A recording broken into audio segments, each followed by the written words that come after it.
السلام عليكم ورحمة الله وبركاته. الحمد لله رب العالمين والعاقبة للمتقين والهادي إلى صراط مستقيم.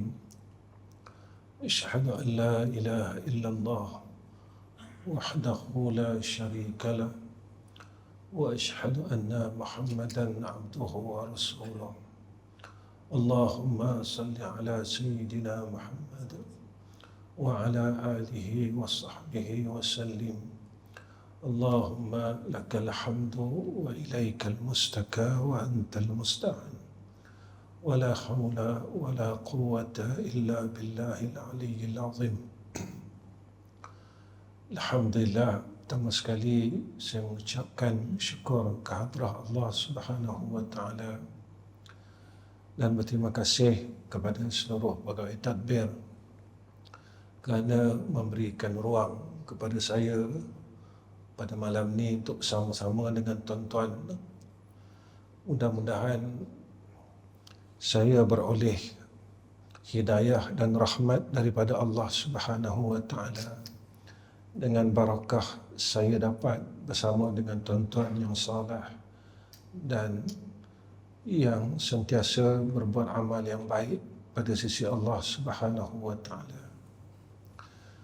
Tuan-tuan yang dirahmati oleh Allah Subhanahu wa taala, alhamdulillah kita bersyukur kerana Allah masih lagi memberi kita ruang dan peluang untuk melihat alam ini. Masih lagi Allah mentakdirkan kepada kita dengan takdir untuk kita berkesempatan melakukan ketaatan dan kebaikan kepada Allah Subhanahu wa taala. Kita dapat berbuat baik bukan sebab kita tahu kita buat baik. Kita dapat buat baik bukan disebabkan kita sihat. Kita dapat berbuat baik pada malam ini bukan sebab kita mahu kita buat baik. Dan kita jangan lupa, di saat kita sihat dulu di mana kita? Di saat kita pernah mahu untuk berbuat baik tapi kita gagal untuk berbuat baik. Di saat kita tahu perkara yang baik tetapi kita masih tidak mampu untuk berbuat baik. Walaupun kebaikan itu kecil sekalipun, sebenarnya kita lupa bahawa apa yang dapat kita buat daripada sudut kebaikan dan kita dapat meninggalkan kejahatan adalah daripada pilihan Allah dan takdir Allah yang baik atas kita. Dan inilah yang dinamakan hidayah dan taufik daripada Allah. Kita takkan mampu untuk mengangkat dua tangan kita, mengangkat takbiratul ihram untuk solat jika Allah tidak memberikan takdir yang baik atas kita. Walaupun kita tahu, walaupun kita mahu, tetapi kita tidak diberikan oleh Allah Subhanahu wa taala. Ini berlaku dalam hidup kita, tuan-tuan. Zaman silam kita dulu, kita bukan tidak mahu untuk segera berbuat baik, tetapi kita tidak mampu pada ketika itu untuk berbuat baik kerana Allah tidak memberikan kepada kita kekuatan dan kemudahan untuk berbuat baik. Dan jangan kita melihat saat ini. Saat ini jika kita lihat, memang kita dipenuhi dengan kebaikan, kita dipenuhi dengan amal yang saleh. Kita sering berulang-alik ke masjid dan Allah memberikan kita peluang ini. Allah memberikan kita ruang ini. Dan kita perlu ingat, jika kita melihat saat ini dan kita lupa akan saat yang lalu, saat itulah timbul satu perasaan kesombongan dalam diri kita, yang mana kita adalah orang yang baik dan terlalu baik. Perasaan itu sebenarnya Allah telah tunjukkan kepada kita seorang makhluk yang bernama Azazil dulu. Dia terlalu baik pada saat itu. Dia terlalu taat pada saat itu. Tetapi saat dia diuji oleh Allah dengan didatangkan seorang manusia yang bernama Sayyidina Adam, saat itulah timbulnya dan zahirnya sifat dalam diri dia, nama dia sombong. Aba wastakbara wa kana minal kafirin. Saat itulah dia, ketika dia tak pernah melihat akan rasa bersalah dalam diri dia. Rasa yang dia ini bukanlah insan diri yang terbaik. Dia tak pernah lihat perkara itu dan dia lupakan perkara itu. Ketika itulah dia berkata kepada Allah, wa ana khairum minhu, aku lebih baik daripada Sayyidina Adam. Sebab itu eloklah jika kita sentiasa rasa bersalah dalam diri daripada kita tidak pernah rasa bersalah. Kerana rasa bersalah dalam diri itulah yang menjadikan benteng dalam hidup kita. Kita sentiasa berjaga-jaga, tuan-tuan. Kita sentiasa berhati-hati untuk kita menjaga amalan kita, menjaga benteng keimanan dan ketakwaan kita kepada Allah Subhanahu wa taala. Tuan-tuan yang saya sayangi sekalian, pada malam ini saya ingin nasihatkan diri saya dan kongsikan pesanan ini sebenarnya khusus untuk saya dan keluarga. Maka apa yang disebut oleh Nabi di dalam sebuah hadis, la yu'minu ahadukum hatta yuhibba li akhihi ma yuhibbu li nafsihi. Hadis ini adalah hadis kasih sayang, tuan-tuan. Dan ramai orang yang tidak boleh melaksanakan sunnah ini. Ramai orang boleh solat, boleh semayang, boleh puasa Isnin Khamis, boleh puasa Muharram, boleh puasa Zulhijjah, boleh melaksanakan banyak perkara ibadat, tetapi mereka gagal dalam menyayangi orang lain.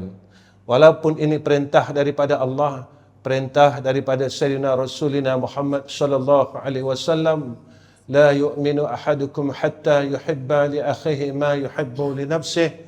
Tidak sempurna iman seseorang kamu, kata Nabi, sehinggalah ia menyayangi saudaranya seperti mana ia menyayangi dirinya sendiri. Hadis ini nampak macam tidak ada apa-apa, tuan-tuan, tapi kita cukup gagal dalam melaksanakan. Jika kita sayangkan diri kita, kita tidak mahu orang cederakan kita dan cederakan keluarga kita. Begitulah kita tidak akan buat kepada orang lain. Jika kita sayangkan diri kita, kita tidak mahu aib kita ini dibuka dan disingkap oleh orang lain. Begitulah yang kita akan jaga pada saudara kita. Jika kita tidak mahu mencederakan akan saudara se-Islam yang lain, maka kita akan memelihara diri kita. Apa yang kita tidak mahu yang orang lain buat atas diri kita, begitulah kita tidak akan lakukan kepada saudara kita yang lain. Sebab itu, tuan-tuan, dalam perkara kasih sayang ini satu perkara yang cukup ringkas, tetapi pada sisi Allah dan Rasul ia besar. Seperti mana yang disebutkan oleh Sayyidina Rasulina Muhammad sallallahu alaihi wasallam. Apa kata Nabi sallallahu alaihi wasallam? Kasih sayang ini, tuan-tuan, ataupun kita mencintai saudara kita yang lain, kita menyayangi orang lain, adalah salah satu daripada kemanisan iman, kata Sayyidina Rasul. Sebab itu, salasun min kunna fihi wajada bihinna khalwatul iman, man kana Allah wa rasuluhu ahabbu ilaihi mimma siwahuma. Apa kata Nabi? Wa anna yuhibbal mar'a la yuhibbuhu illa Allah, wa an yakrahu an ya'uda fil kufri ba'da an anqadhahu Allah minhu kama yakrahu an yakdhafu fin nar. Tiga perkara, kata Nabi sallallahu alaihi wasallam, barang siapa yang mendapatinya, dia akan merasakan manis imannya, iaitu dia mencintai Allah dan Rasul melebihi daripada kecintaannya kepada selain keduanya. Tuan-tuan, perkara ini juga kita gagal dalam diri kita. Kita lebih cintakan perkara yang lain selain Allah Subhanahu wa taala dan selain Sayyidina Rasulina Muhammad sallallahu alaihi wasallam. Tuan-tuan, kalau kita tanya diri kita, mana kita lebih sayang, Allah ataupun harta kita? Jika orang ambil harta kita, kita akan sedih, kita akan takut, kita akan simpan harta kita. Kalau harta kita hilang, kita akan risau berbulan-bulan dan berminggu-minggu. Kalau orang lain rampas harta kita, harta pusaka kita, kita akan bermusuh dengan saudara kita sendiri yang satu rahim dengan ibu kita. Kita sanggup, tuan-tuan, kita sanggup memutuskan silaturahim kerana perkara dunia yang akan kita tinggalkan. Tetapi apakah kita bertanya kepada diri kita, dan sudahkah kita bertanya kepada diri kita, sebanyak mana aku cinta Allah Subhanahu wa taala? Tuan-tuan, perkara ini saya perlu ingatkan diri saya. Jika Allah tanya kita, banyak mana engkau sayang aku? Banyak mana engkau cinta aku? Boleh tak kita jawab, tuan-tuan? Jika Allah tanya kepada Bilal bin Rabah, dia dapat menjawab di hadapan Allah Subhanahu wa taala, ya Allah, banyaknya aku mencintai engkau ya Arhamar Rahimin, sebanyak parut-parut dan bekas-bekas luka yang berada di tubuhku. Ya Allah, ya Arhamar Rahimin, inilah bukti kasihku dan cintaku kepada engkau. Jika ditanya kepada sahabat-sahabat yang lain, Abdurrahman bin Auf, tatkala berlakunya hijrah daripada Mekah ke Madinah, Abdurrahman bin Auf menunjukkan kecintaannya kepada Allah saat ia berhijrah. Pada ketika itu dia sanggup tinggalkan hartanya yang terlalu banyak sewaktu ia di Mekah. Dia bawa dirinya saja, tuan-tuan, menunjukkan cintanya kepada Allah, menunjukkan cintanya kepada Rasulullah sallallahu alaihi wasallam. Sampai di Madinah, dia berhutang, tuan-tuan, untuk memulakan perniagaan. Jikalah Allah tanya kepada kita, apakah bukti cinta engkau kepada aku? Apa yang kita nak jawab, tuan-tuan? Hatta kita ingin melakukan salat sunat pun kita gagal. Hatta kita nak berselawat kepada Nabi dalam bulan Rabiul Awal ini sebanyak-banyaknya kita lakukan daripada bulan yang lain juga kita gagal. Hatta kita tidak mengingati Nabi pun pada hari ini. Hatta kita melupakan insan yang bernama Muhammad ibn Abdullah sallallahu alaihi wasallam pada hari ini, yang telah banyak berkorban untuk kita, tuan-tuan. Tuan-tuan, apa yang saya nak katakan, jika Allah tanya kepada kita soalan itu, apa tanda engkau sayang kepada aku? Apa tanda engkau sayang kepada kekasih aku? Apakah jawapan yang akan kita lontarkan kepada Allah Subhanahu wa taala? Tuan-tuan, saat cinta kita ini selain daripada Allah dan Rasul melebihi daripada cinta yang lain, saat itulah, tuan-tuan, kita akan sanggup untuk berkorban untuk Allah dan Rasulullah sallallahu alaihi wasallam. Saat itulah kita akan korbankan diri kita untuk Allah. Tuan-tuan, bagaimana kita akan korbankan diri kita untuk Allah? Paling mudah, zaman ini bukan zamannya berlakunya perang fi sabilillah. Tapi zaman ini zaman yang mana kita kena korbankan diri kita untuk Allah dengan melakukan ketaatan kepada Allah, sujud kepada Allah. Tuan-tuan, sampai hari ini kita gagal untuk mencukupkan semayang sunat rawatib kita, semayang qabliyah, semayang ba'diyah, semayang tahajud. Kita gagal, tuan-tuan, untuk kita sempurnakan rawatib kita. Bagaimana untuk kita berjuang pada jalan Allah di medan fi sabilillah? Jika kita gagal perkara-perkara ini, jika kita gagal menunjukkan pengorbanan kita kepada Allah dalam melaksanakan ketaatan kepada Allah Subhanahu wa taala, tuan-tuan, jika kita ini tidak mencintai Allah dan Rasul sepenuhnya, maka kita adalah hamba yang gagal dan umat yang gagal pada sisi Rasulullah sallallahu alaihi wasallam. Tuan-tuan, kalau kita lihat Sayyidina Ali karamallahu wajhah, saat dia tahu tatkala ia menggantikan tempat Rasulullah pada ketika saat berlakunya hijrah, Sayyidina Ali tahu, tuan-tuan, Sayyidina Ali dapat tahu dan selalu rasa inilah adalah akhir hidup aku. Kerana jika aku menggantikan tempat Sayyidina Rasul, bermakna aku telah menggantikan tubuhku untuk dibunuh. Tetapi saat itu Sayyidina Ali tidak ada ragu-ragu. Kenapa Sayyidina Ali tidak ragu? Kerana hebatnya cinta Sayyidina Ali kepada Rasulullah sallallahu alaihi wasallam. Tuan-tuan, saya maklum dan tuan-tuan maklum, Allah balas cinta itu. Allah balas cintanya Sayyidina Ali karamallahu wajhah dengan apa, tuan-tuan? Yaitu dengan menjadi menantu Rasulullah sallallahu alaihi wasallam. Dengan Sayyidina Ali penuh ikhlas memberikan nyawanya untuk Allah, memberikan dan menukarkan nyawanya untuk Rasulullah sallallahu alaihi wasallam. Allah angkat tempat Sayyidina Ali karamallahu wajhah dengan menjadi menantu Sayyidina Rasul, dengan menjadi keluarga Sayyidina Rasulina Muhammad sallallahu alaihi wasallam. Tuan-tuan, kita tak akan dapat jadi keluarga Nabi. Tetapi satu hari Ibnu Abbas bertanya kepada Rasulullah sallallahu alaihi wasallam berkenaan dengan Ali Muhammad. Ya Rasulullah, man Ali Muhammad? Siapakah dia keluarga engkau ya Rasulullah? Maka Rasulullah menjawab, kullu tuqa min Ali. Tiap-tiap orang yang bertakwa kepada Allah, kata Rasulullah, daripada keluarga kau. Sebab itu tuan-tuan, kita tidak mampu menjadi sebahagian daripada keluarga Nabi, anak Nabi, menantu Nabi, sahabat Nabi.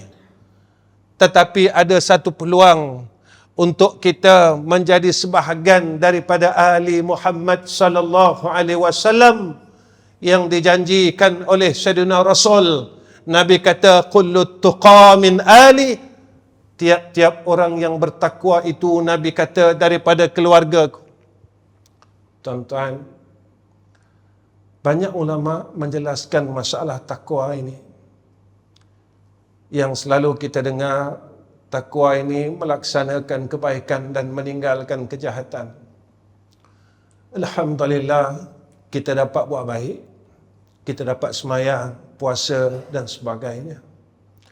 Tapi kita tidak mampu lagi untuk meninggalkan kejahatan. Kita tak mampu lagi untuk mengurangkan kejahatan. Saya tak jahat, Ustaz. Tuan-tuan, mulut yang memuka dan menceritakan buruk orang lain itu jahat, tuan-tuan. Tuan-tuan, mulut yang masih memaki orang lain itu jahat, tuan-tuan. Mulut yang masih menghina orang lain itu jahat, tuan-tuan. Mulut yang masih mengeluarkan kata-kata sombong itu jahat, tuan-tuan. Hati yang bongkak dan sombong itu jahat, tuan-tuan. Hati yang merasa baik itu jahat, tuan-tuan. Hati yang merasa saleh itu jahat, tuan-tuan. Hati yang membenci orang lain itu jahat, tuan-tuan. Tuan-tuan, yang saya sayangi sekalian, apa yang Nabi perintahkan kepada kita tentang kebaikan kita mampu laksanakan. Tetapi apa yang Nabi perintahkan kepada kita tentang meninggalkan kejahatan dan keburukan, kita tidak mampu lakukan lagi. Kita tidak mampu tinggalkan lagi. Sebab itu, apa yang disebutkan oleh Abi Yahya bin Abi Zakaria Al-Ansari di dalam kitabnya, aku heran orang yang melaksanakan kebaikan tetapi dalam masa yang sama ia meninggalkan kebaikan. Orang yang melaksanakan suatu kewajipan dalam masa yang sama dia meninggalkan suatu kewajipan yang lain. Apa dia, tuan-tuan? Kita mampu sembahyang tetapi kita tidak mampu lagi meninggalkan sombong, kerana meninggalkan sombong itu wajib. Kita mampu sembahyang tapi kita tidak mampu meninggalkan sum'ah. Kita tidak mampu meninggalkan rasa ujub di dalam diri kita, merasa kita baik, kita lebih daripada orang lain. Kerana itu adalah satu dosa, kerana itu adalah kewajipan yang mesti kita tinggalkan.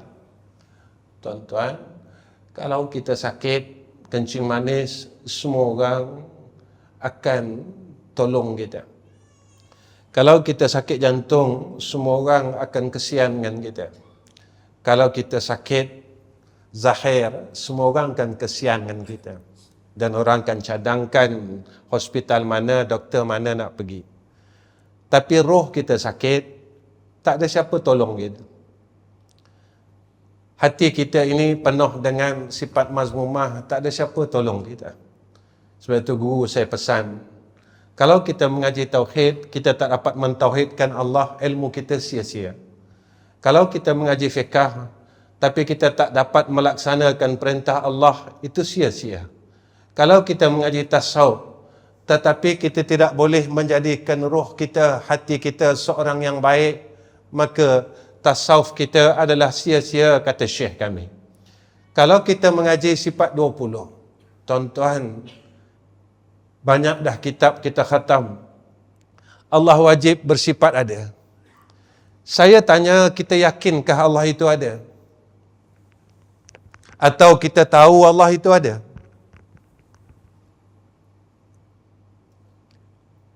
Saya tanya diri saya dan tuan-tuan tanya diri tuan-tuan.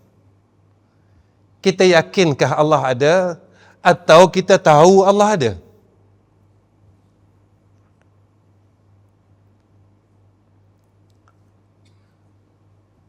Tuan-tuan, bila kita pernah merasakan ada Allah? Ini soalan saya. Allah jelaskan kepada kita, aku ni hampir dengan engkau. Allah kata lebih hampir ke hablil warid daripada urat leher engkau. Bila masa kita rasa ada Allah?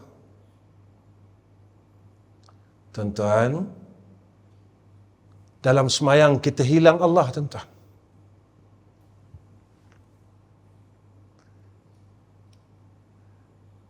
Bila masa kita pernah rasa adanya Allah dalam sembahyang ini? Bila masa kita pernah rasa adanya Allah itu dalam solat kita? Bila masa pernah kita rasakan adanya Allah dalam zikir kita? Bila masa kita pernah rasa adanya Allah dalam Al-Quran kita? Tuan-tuan, duit kita hilang, kita akan fikir berbulan-bulan, bertahun-tahun. Tetapi Allah telah lama hilang di dalam hati kita. Kita tidak pernah risau dan gelisah. Tuan-tuan, yang saya nak cakap macam ni. Kalau dalam hidup ini Allah itu telah hilang di dalam hati kita, bolehkah ia ada ketika sakaratul maut besok?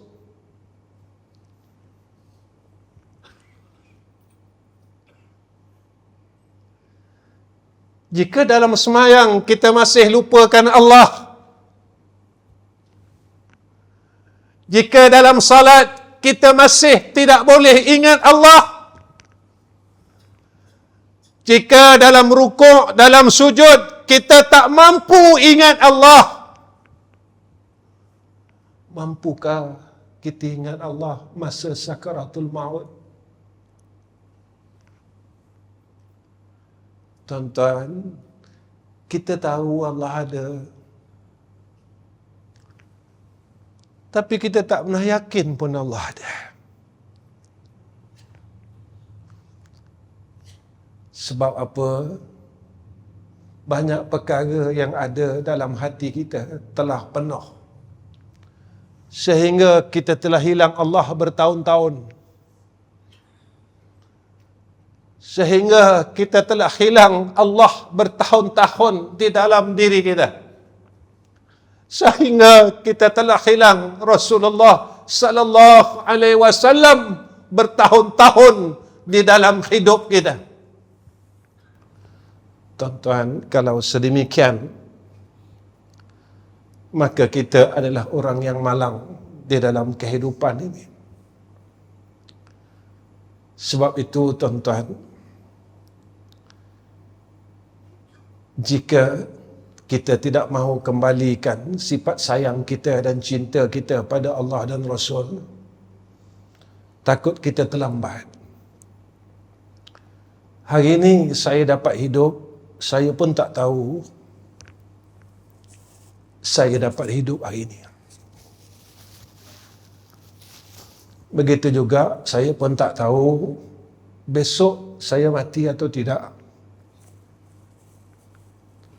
Hari ini saya hidup, tuan-tuan, bukan sebab saya nak hidup, dan saya tak tahu pun saya hidup. Hari ini saya hidup bukan sebab saya tahu saya hidup. Begitu juga besok.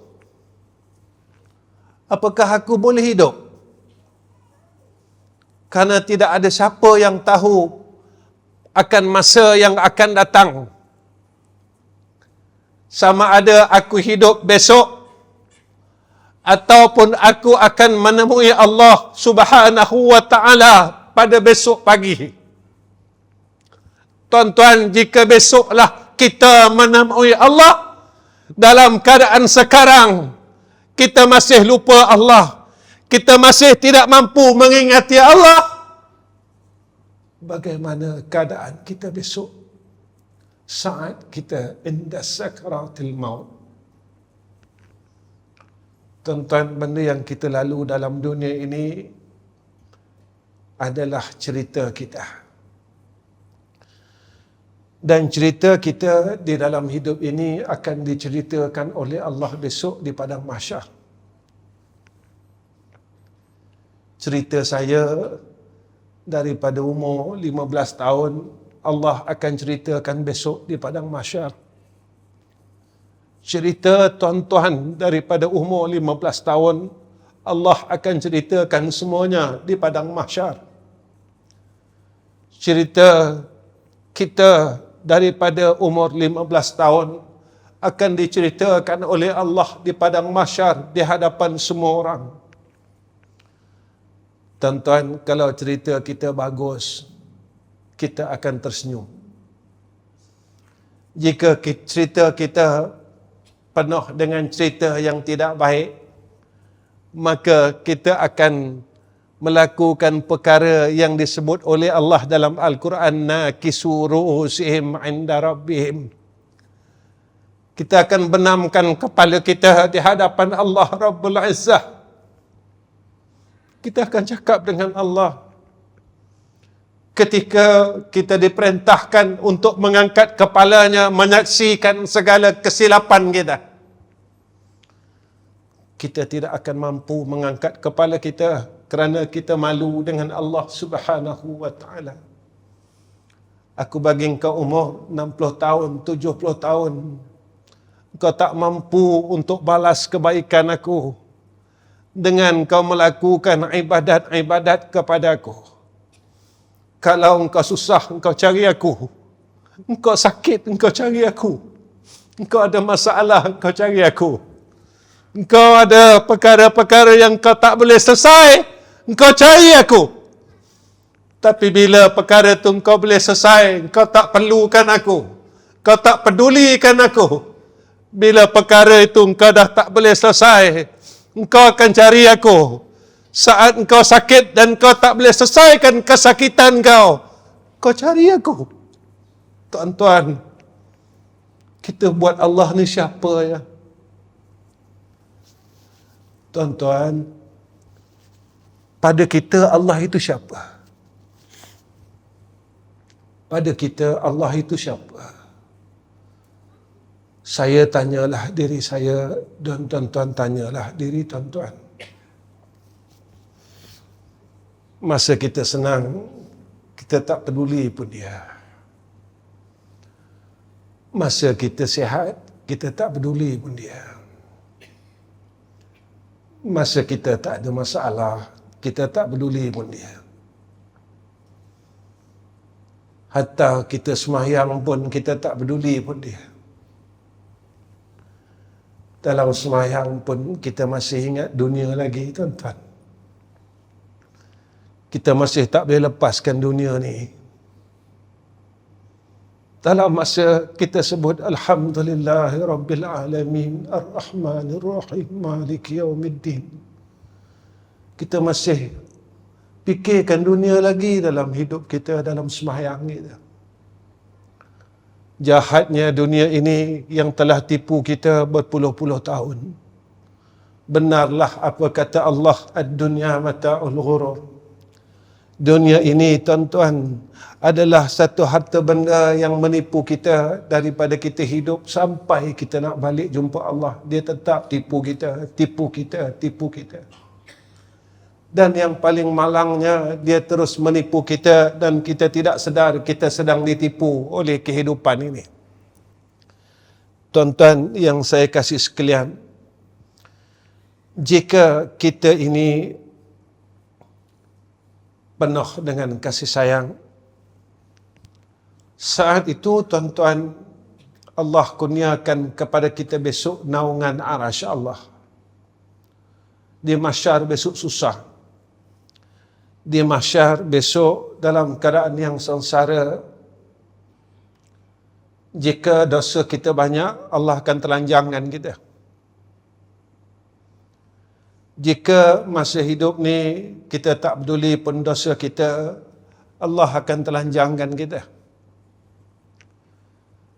Jika masa hidup ini kita tak risau tentang silap kita, Allah akan telanjangkan kita di padang mahsyar. Dalam dunia ni tuan-tuan, kalau orang telanjangkan kita, kita terlalu malu tuan-tuan. Jangan kata orang telanjangkan pakaian kita, orang buka akan aib-aib kita, dia telanjangkan maruah kita, kita malu tuan-tuan. Bagaimana keadaannya besok di akhirat? Kita masih tak mampu buang sombong. Kita masih lagi tak mampu buang untuk menyingkap akan kesilapan orang lain. Kita masih tidak mampu lagi untuk kita berhenti daripada membenci orang lain. Kadang-kala saya sendiri bertanya dalam diri saya, kenapa saya tak boleh rasa khusyuk dalam ibadat? Dalam sembahyang, saya masih tidak boleh lepaskan dunia. Dalam zikir, saya rasa penat. Saya cepat jemu, saya cepat bosan. Bila saya baca Quran, saya rasa mengantuk, saya rasa letih. Seolah-olah perkara-perkara itu tidak menjadi kegembiraan dalam hidup kita. Tuan-tuan, saat kita sebut nama Allah, kita rasa bosan. Saat kita berkata tentang Allah, kita rasa jemu. Saat kita menceritakan tentang makhluk, tentang dunia, kita bersemangat. Saat kita mengatakan tentang Allah, tentang Rasul yang begitu baik dengan kita, yang tak pernah jemu dengan kita. Allah yang tak pernah bosan dengan kita. Allah yang tak pernah tinggalkan kita. Allah yang tak pernah lagi membenci kita. Kita jemu dengan Allah Rabbul Izzah. Kita bosan dengan Allah Rabbul Izzah. Tuan-tuan, di mana kedudukan kita pada sisi Allah Subhanahu wa Ta'ala. Sebab itu tuan-tuan, apabila kita ini penuh dengan kasih sayang, seperti mana yang dibuat oleh Sayyidina Rasulina Muhammad sallallahu alaihi wasallam, saat itulah kita di dalam rahmat Allah Subhanahu wa Ta'ala. Dalam hadis yang lain, Nabi sallallahu alaihi wasallam, riwayat daripada Muslim, apa yang disebutkan oleh Nabi kita Muhammad sallallahu alaihi wasallam, jika kasih sayang kita tinggi, kita akan fikirkan tentang orang lain. Jika kasih sayang kita ini tinggi, tuan-tuan, kita selalu risaukan tentang orang lain.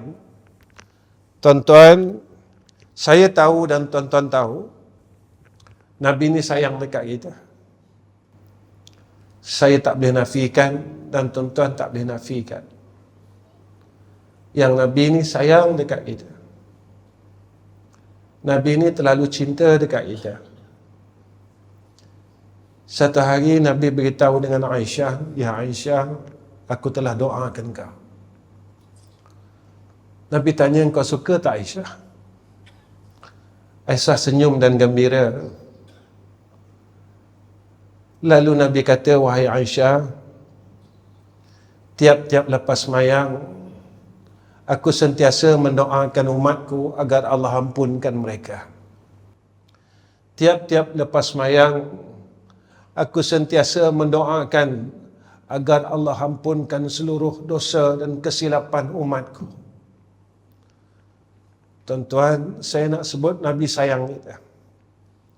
Satu hari sahabat bertanya kepada Rasulullah sallallahu alaihi wasallam, "Ya Rasulullah, aku ni sayang sangat dekat engkau. Dalam dunia ni aku boleh nampak engkau, aku boleh jumpa engkau. Besok di akhirat, dekat mana aku nak jumpa engkau ya Rasulullah?" Rasulullah kata, "Tunggu aku dekat 3 tempat. Satu, Nabi kata, tunggu aku dekat mizan. Kau cari aku kat sana. Kalau kau tak jumpa aku, kau cari aku, kau tak jumpa aku, kau cari aku dekat mizan," kata Nabi. Kedua, Nabi kata, cari aku di Telaga Haud. Kalau kau tak jumpa kat sana, kau cari aku di tetian Sirat. Aku tunggu engkau dekat ujung. Nabi buat apa tuan-tuan di tetian Sirat? Tiap-tiap umatnya melintas di tetian Sirat, Nabi angkat tangan dia. Nabi berdoa kepada Allah Subhanahu wa taala, "Sallim sallim ummati. Ya Rabbi, sallim sallim ummati. Ya Rabbi, sallim sallim ummati." Wahai Tuhanku, selamatkanlah umatku. Selamatkanlah umatku. Selamatkanlah umatku. Tapi tuan-tuan, jika silap kita terlalu banyak, dosa kita terlalu banyak, kita akan jatuh. Kita akan terus jatuh ke neraka Allah Subhanahu wa taala. Saat itu tuan-tuan, Nabi akan bersedih dan menangis melihat umatnya yang jatuh seorang demi seorang ke dalam neraka Allah. Walaupun ada doa daripada Sayyidina Rasulina Muhammad sallallahu alaihi wasallam, tapi jika mana di dalam hidup ini kita gagal meninggalkan kejahatan, kita gagal mengislahkan diri kita untuk menjadi lebih baik, maka kita akan gagal di atas titian sirat.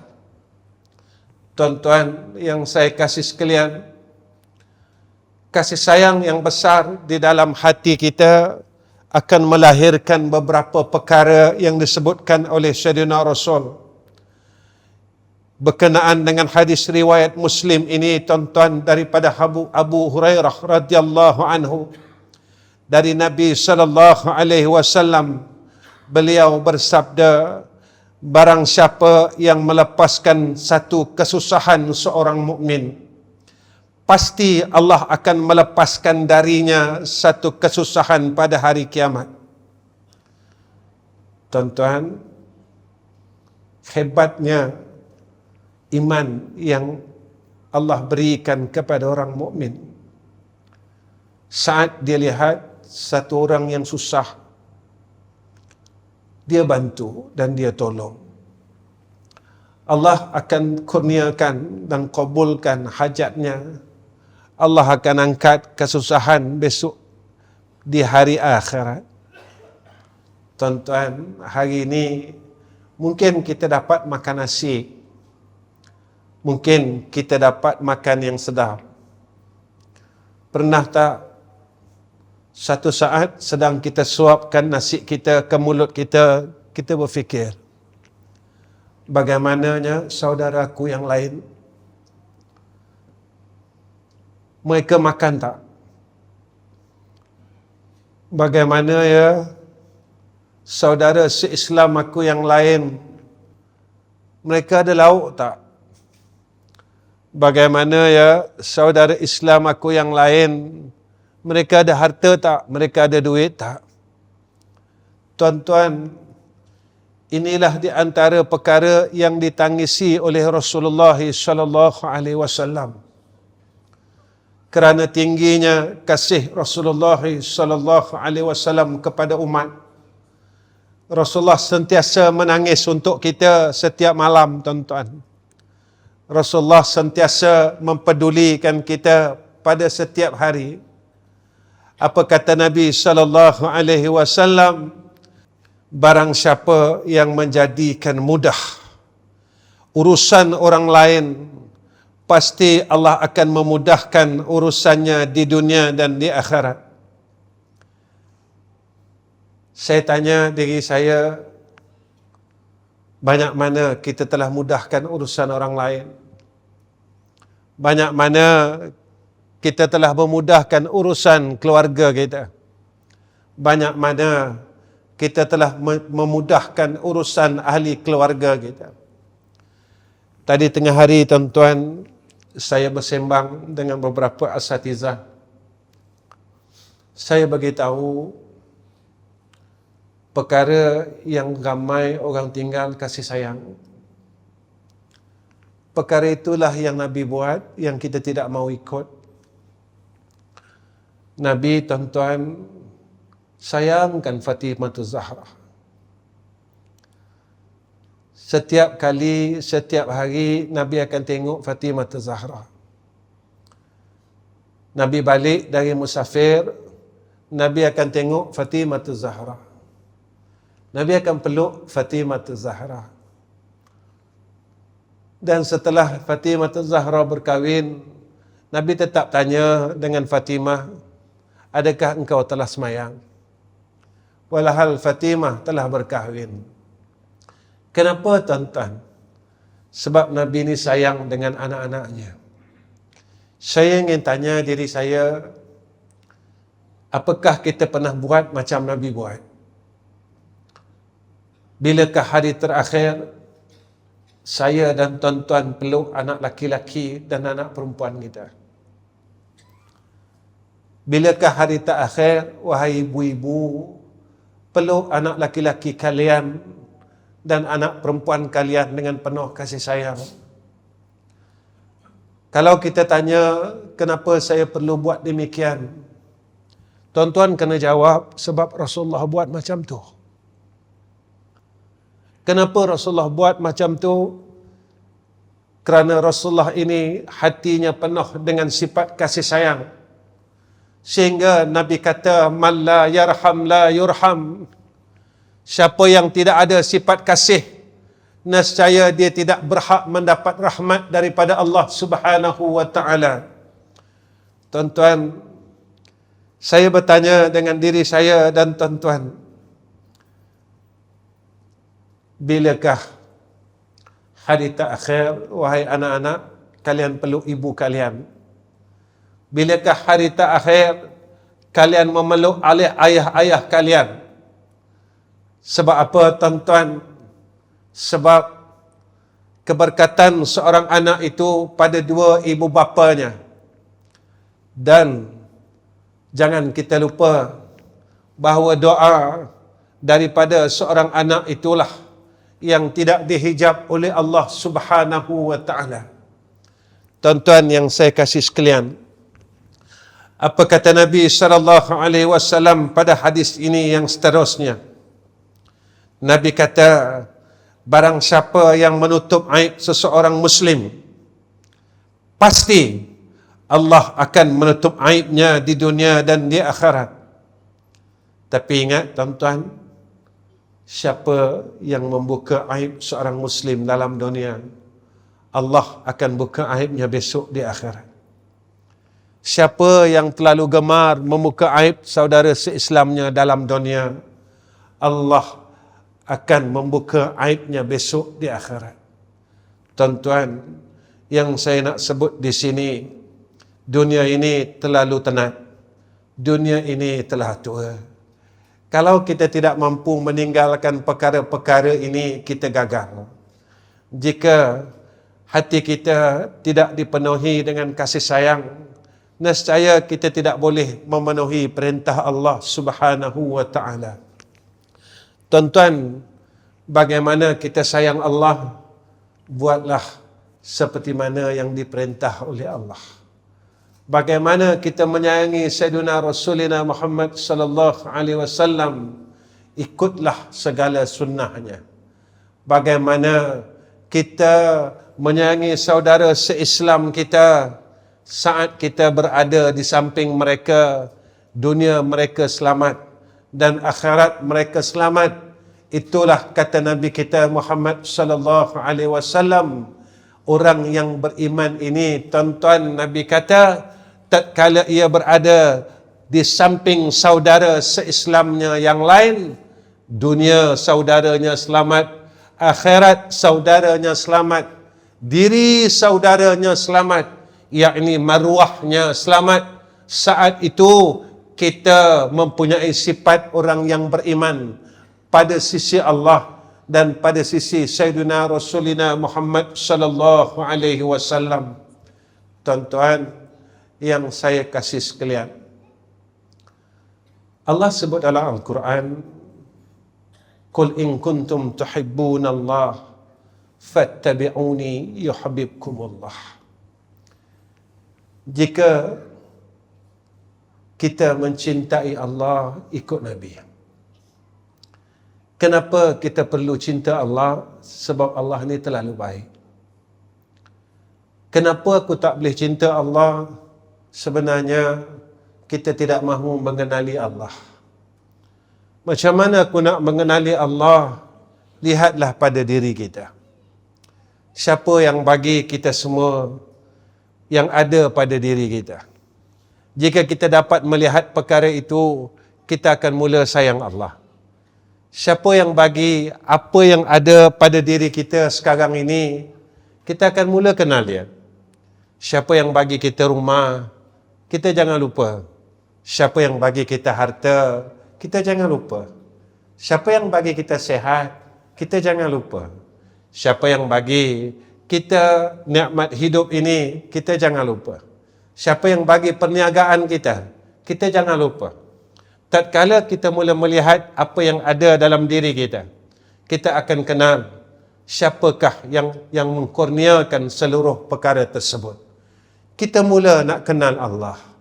Kita mula seronok untuk mengenali siapakah pemilik aku, siapakah yang mentadbir aku. Saat itu, tuan-tuan, jika kita telah mula mengenalinya, saat itu kita mula malu dengan Allah Subhanahu wa taala. Maka lahir perasaan malu dalam diri kita. Malunya aku dengan Kau, ya Allah. Banyak perkara yang telah Engkau berikan kepada aku, tapi aku tak mampu nak balas kebaikan-kebaikan yang telah Engkau kurniakan kepada aku. Tuan-tuan yang saya kasih sekalian, pada akhir kuliah saya pada malam ini, apa yang saya ingin ingatkan diri saya dan tuan-tuan dalam konsep kasih sayang ini, janganlah kita lupa bahawa dengan kasih sayang inilah kita akan mendapat syafaat Rasulullah sallallahu alaihi wasallam. Pada bulan Rabiul Awal yang mulia ini, saya nasihatkan diri saya, berusahalah untuk kita meminta kepada Allah untuk kita dapat melihat wajah insan yang menyayangi kita. Siapakah insan itu? Yaitu Sayyiduna Rasulina Muhammad sallallahu alaihi wasallam. Jika sampai hari ini tuan-tuan tidak mampu lagi untuk melihat wajah itu, maka berusahalah untuk kita dapat melihat wajah Sayyidina Rasulina Muhammad sallallahu alaihi wasallam. Tuan-tuan, semasa arwah orang tua saya hidup, tuan-tuan, dia pesan dengan saya. Dia kata tidak ada satu nikmat pandangan dalam dunia ini melainkan nikmatnya bila engkau dapat pandang wajah Rasulullah sallallahu alaihi wasallam. Saya tanya, saya panggil ayah saya ni Abah. Abah, macam mana saya nak tengok wajah Nabi? Macam mana? Saya kata, tolong tunjuk dengan saya. Satu, dia cakap, dia pesan pada saya, engkau taubatlah. Engkau taubat dari dosa-dosa engkau. Nabi tak suka nak jumpa orang yang mengumpat, dia kata. Nabi tak suka nak jumpa orang yang sombong. Nabi tak suka jumpa orang yang tak pernah rasa diri bersalah. Bertobatlah, kata orang tua saya, tuan-tuan. Bertobatlah. Bertobat daripada dosa. Apa dosa-dosa kita tinggalkan. Tuan-tuan, kita dah tua dan kita telah uzur. Kita dah nak balik jumpa Allah. Cukuplah dengan apa yang kita pernah buat semasa hayat kita. Saat kita nak balik jumpa Allah ini, kita berusahalah untuk meninggal perkara yang Allah telah larang. Yang kedua, kata almarhum orang tua saya, doalah. Antara doa yang dia tinggalkan untuk kami, dia kata, baca doa ni. Ya nuran nur, ya mudabbiral umur, balligh anni ila ruhi Sayyidina Muhammad wa arwahi ali Muhammad tahiyatan wa salama. Ya nuran nur, ya mudabbiral umur, balligh anni ila ruhi Sayyidina Muhammad wa arwahi ali Muhammad tahiyatan wa salama. Ya nuran nur, ya mudabbiral umur, balligh anni ila ruhi Sayyidina Muhammad wa arwahi Ali Muhammad tahiyatan wa salama. Tuan-tuan, bila kita pernah meminta dalam hidup ini untuk bertemu dengan Sayyidina Rasulina Muhammad sallallahu alaihi wasallam, pastinya Allah akan kabulkan doa kita. Tuan-tuan yang saya kasih sekalian, terlebih dahulu saya mohon kemaafan kepada seluruh jamaah yang hadir atas kebodohan saya dan atas tidak tahu saya untuk saya kongsikan apa-apa ilmu kepada tuan-tuan. Malam ini saya cuma boleh kongsikan berkenaan dengan kasih sayang. Kerana apa? Saat saya nak keluar rumah tadi, saya teringat sayangnya Nabi kepada kita ini kita tak mampu balas. Sebab itu dalam hati saya kata malam ni saya nak cakap pasal kasih. Kenapa tuan-tuan? Saya selalu cakap dengan diri saya sendiri tak mampu nak balas kasih sayang Rasulullah sallallahu alaihi wasallam. Saya tak mampu, tuan-tuan. Kenapa saya kata saya tak mampu? Apa yang Nabi pesan kepada kita semua, kita tak mampu buat. Apa yang Nabi suruh pada kita semua, kita masih gagal nak buat. Apa Nabi suruh kepada kita semua, kita masih tidak mampu meninggalkannya lagi. Walaupun Nabi pesan, kita masih engkar dan terus engkar. Sebab itu tuan-tuan, mudah-mudahan saya ingatkan diri saya khususnya dan keluarga saya pada malam ini menjadi asbab saya dapat jadi umat yang baik dan dapat menjadi hamba Allah yang baik. Saya rasa tuan-tuan cukup setakat ini pertemuan saya dengan tuan-tuan. Sebelum saya akhir, yang pertama saya minta doa daripada semua ahli qaryah. Tuan-tuan tolong doakan, mudah-mudahan Allah kurniakan kepada saya husnul khatimah. Allah kurniakan isteri dan anak-anak saya semua, menantu saya, cucu saya husnul khatimah. Saya doakan tuan-tuan semua, mudah-mudahan Allah kurniakan kepada tuan-tuan juga husnul khatimah. Allah berikan kepada tuan-tuan rahmat dan kasih sayangnya. Dan yang keduanya tuan-tuan, saya mohon tuan-tuan doakan pembinaan madrasah kami di Kampung Gemuruh Mukim Kuala Nerus agar Allah permudahkan urusannya. Untuk pengetahuan tuan-tuan bahawa pembinaan yang sedang kami bina adalah masjid dan hampir tidak selesai masjid tersebut. Ini semua doa daripada semua orang. Ini semua doa daripada semua masyarakat Islam yang telah mendoakan kami. Jadi tuan-tuan tolong doa dan terus doa. Sekarang ini adalah fasa yang terakhir. Kami nak beli pintu, kami nak cat, kami nak beli macam-macam sikit, ya, nak siapkan kapet dan sebagainya. Macam-macam lah perkara yang kami nak selesaikan. Tuan-tuan tolong doa, ya. Mudah-mudahan Allah mudahkan. Ketika perkara itu siap, saya dapat bantu orang lain. Tuan-tuan pun maklum, yang saya buka madrasah tidak ada sebab lain. Saya buat madrasah sebab saya nak bantu orang lain. Kenapa? Saya nak bantu orang lain sebab saya bukan orang baik. Saya dah berkecimpung dalam madrasah ini bersama dengan almarhum orang tua saya hampir 41 tahun. Selama 41 tahun inilah tuan-tuan, kami buat madrasah, kami tak kenakan sebarang yuran apa-apa. Makan, minum, api, air. Kami tak minta pun. Kalau nak bagi-bagi tak bagi tak apa. Kami tak tetapkan apa-apa pun. Sepanjang kami buat madrasah itu 41 tahun. Sampai sekarang. Begitulah tuan-tuan, jika siap madrasah yang ada di Kampung Gemuruh itu, kita akan cuba bantu seramai mana mungkin yang kita boleh bantu. Kerana apa kita buat macam tu dan saya buat macam tu?